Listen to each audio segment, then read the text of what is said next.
Komunikasi dalam hubungan antar budaya, Lingchen.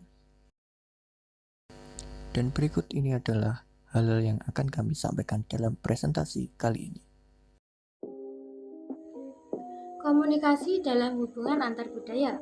Ada dua istilah komunikasi lintas budaya dan komunikasi antar budaya. Tetapi, seringkali perbedaan itu tidaklah tegas. Komunikasi antar budaya mencakup studi-studi yang menghubungkan komunikasi dengan budaya, termasuk di dalamnya komunikasi lintas budaya. Sebagian besar penelitian komunikasi lintas budaya bersifat komparatif, yakni membandingkan berbagai budaya, terutama budaya nasional.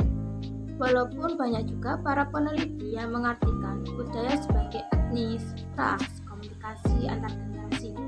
Sehingga komunikasi lintas budaya penting dipelajari untuk memahami komunikasi antar budaya. Ya, baik, untuk selanjutnya adalah komunikasi lintas budaya. Adalah komunikasi lintas etnik dalam budaya nasional yang sama, juga komunikasi yang melibatkan proses-proses mempengaruhi pengaruh sosial, isu gender, dan persepsi dari sudut perspektif budaya. Bismillahirrahmanirrahim. Halo, saya Silva Coyrun Maulidina dari KPI 4C. Di sini saya akan mempresentasikan terkait komunikasi dalam hubungan antar budaya menurut Lingchen.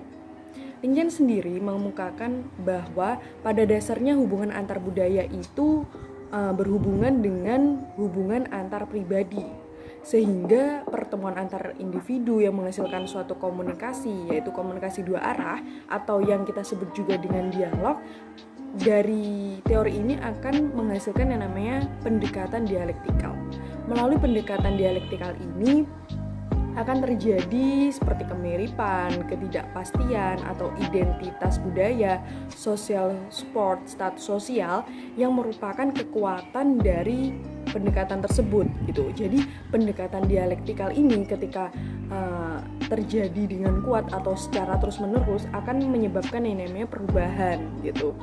Maksudnya gimana sih? Maksudnya itu gini, ketika seorang bertemu dengan orang lain gitu ya, terus mereka itu memiliki budaya atau latar belakang kehidupan yang berbeda.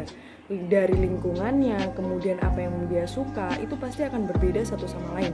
Lalu mereka melakukan yang namanya komunikasi atau interaksi.